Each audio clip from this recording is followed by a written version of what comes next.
I've briefly touched on this subject before, like talking about, going over other stories. I've briefly gone over how how it was how we used to nick the tobacco out of the canteen before we got it. Different story to the stealing the canteen. If anyone can remember way back, I told a story about how I used to give out the canteen in Pentonville and absolutely used to rob, mate, rob full on canteen and chuck it in my cell, and don't know how I never got caught. This is a different story, but I've briefly touched on briefly like doing it before, so I'll go into the full story. I've done it. Well, it's worked in Pentonville and it's worked in Bedford. This was before the smoking ban come in. You can't even smoke in prisons anymore, so presuming you can still do it and take whatever at the top of the bag, vape vape filters, whatever, lighters, whatever. It's worth it with the tobacco, isn't it? Because they've got to replace it if it's not in the canteen, and you can. And if you've ordered it on your canteen sheet 1 week, so just say on a Friday, you'll get your canteen sheet, and it'll say you've got to fill it in and hand it in by the Sunday to get your canteen next Friday. Gives them a week to sort it out. On that canteen list, there'll be loads of stuff. You tick it off. I want one of them, two of them, or whatever. However much money you got on your canteen, you can spend whatever money's there on whatever item is on the canteen. Back in the day when you could order tobacco, you say, right, I want 5 packets of Amber Leaf or whatever. Usually you owed out 4.5 of them, but it is what it is. Or just 1 ounce packet. An ounce packet, because they're the ones that slide under the door, yeah? So an ounce packet of Golden Virginia. Big long green packets. Cost about a tenner or a score, whatever it was. Can't even remember. And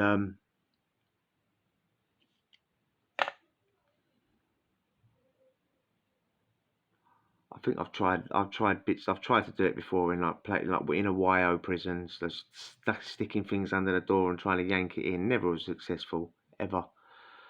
I think I've got a little bit. I think the closest I got in Aylesbury, I think I got hold of one in Aylesbury. I forgot what I was using to pull it in, but the actual prisoner that was on the outside stamped on the thing I was using and broke it. The prisoner. I'm banged up in the cell. They put the canteen down. I'm banged up with a geezer that I was banged up with before I was high risk. Before I was in a single cell with this geezer, good geezer. They've chucked they've usually, say your cell door's there, there'll be a gap.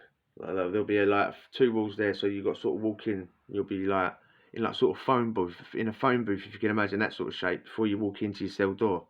Yeah. So there's like, you can lean in your door and sort of like look out. Yeah. Lean on it.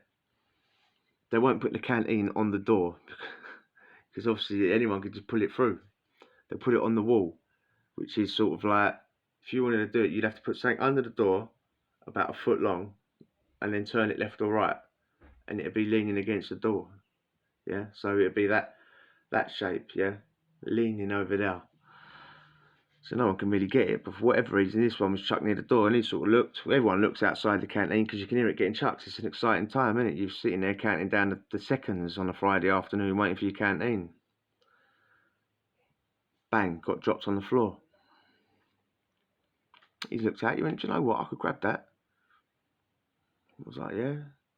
He's obviously done the do before, innit? Yeah, he went, they put it too close to the door. Ounce of tobacco sitting there. He's lovely jubbly. He's got a newspaper, rolled it up, nice and long. Put loads of toothpaste on it. The prison toothpaste seals like concrete. Don't brush your teeth for shit. But you could stick up a shelf with it. Put a dung bell on the shelf. No joke, mate. Put that all over the newspaper. Slid it out under the door. Tiny little gap under the door. just left it pushed on the canteen, sort of basically on top of the tobacco bit. The canteen would usually be, it would be a bag of stuff. You might have to have 2 or 3, 4, 5 bags, however. So it'd be a bag of stuff, and on the top of the bag, it'd be your tobacco items sealed across, separate from the rest of the bag. So that bit would be sealed off. Then you have the rest of the bag underneath, all in one bag, but the top part sealed off. Newspaper, rolled up newspaper, looks like a rod now, rod shape. It's just sitting on there with a wet toothpaste drying. Once it dries, it don't take long for that stuff to dry. It's got to give it a little, even if it comes off, just do it again. Just dry, pull it in slow. Tobacco comes under. He slides it with a knife. He gets a razor blade. Everyone's always got a razor blade handy in the cell. Not even for cutting anyone. Not even for anything bad. Everyone's got a razor blade for all sorts of stuff. Stripping wire or cutting a line in a bloody on a bit of paper. Trust me, there's loads of million innocent reasons for a razor, right? In prison. Screws don't even really care if they find a razor. They just take it and chuck it. Everyone's got them. Everyone uses them for stuff. So literally, you get your razor and you cut the side of the bag. So the canteen sheet. It's canteen. Right, the long ways, yeah. The fifth bit here, just cut it with a razor blade along the seam of the bag. Cut it with a razor blade.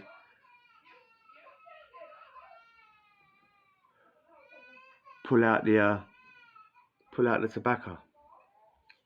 Pull it out. Get the bag. Get like something as long as, if you've got a ruler in your cell, that's handy. Something that sort of shape. Put it on the bag. Get your lighter. Run it across the plastic bag.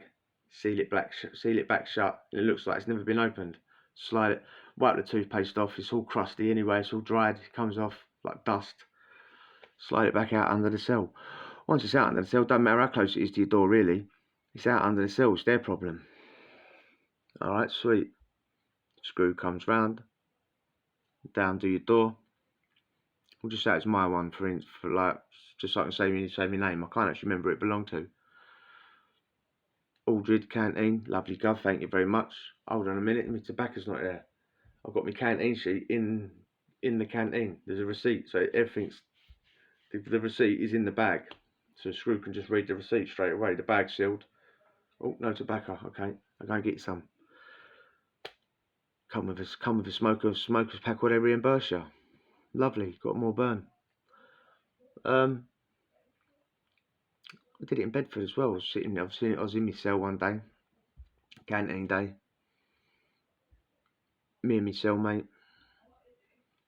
I didn't have this geezer's burn that I owed him. I had an ounce pack sitting there. I had an ounce coming, but I owed out another one. So what did I do? Sitting there. Just got to risk it. This one wasn't even close to the door, you know what I mean? Made the thing. It's a risk whether you can do it or not, you know what I mean? Made the thing, put it out under the door. Done the do, just left it to dry. Managed to pull the bag in, done the same thing. Cut it along the side, pulled the burn out. The only thing was I sealed the bag, yeah. By this time, this is years later, screws are onto it, you know what I mean? Screw's checking the bag. He's not an idiot, this screw, yeah. He's checking the bag and looking. Going like, well, blah, blah, blah. This, that. Because I left the bag outside the cell door as well. Which doesn't even matter. It's not my fault they ain't put the bag where they meant to put it. Screws on it. He's questioning me. He's doing this. He's saying that. He's saying this. He's pulling the geezers over, saying, asking the prisoners if they remember if there was tobacco in my canteen. Like it would have mattered. They all said no. Anyway, I got it. Went out, give the geezer one. Said hold on for the other one. Boom. And I was already piss taking and being late paying him as it was. So, you know, sat in front of the screw, say, Gov, please tell my mate, because the screws all know who's ticking and who's doing this. Will you tell my man that you're like going to get me an out to burn in a minute? Yeah, it wasn't in his canteen. Sweet. Lovely, mate. Cushy. Can I tick again? Once that burn arrives, once that tobacco gets here, mate. Anyway, if you enjoyed that, hit subscribe, and we'll chat tomorrow. Adios.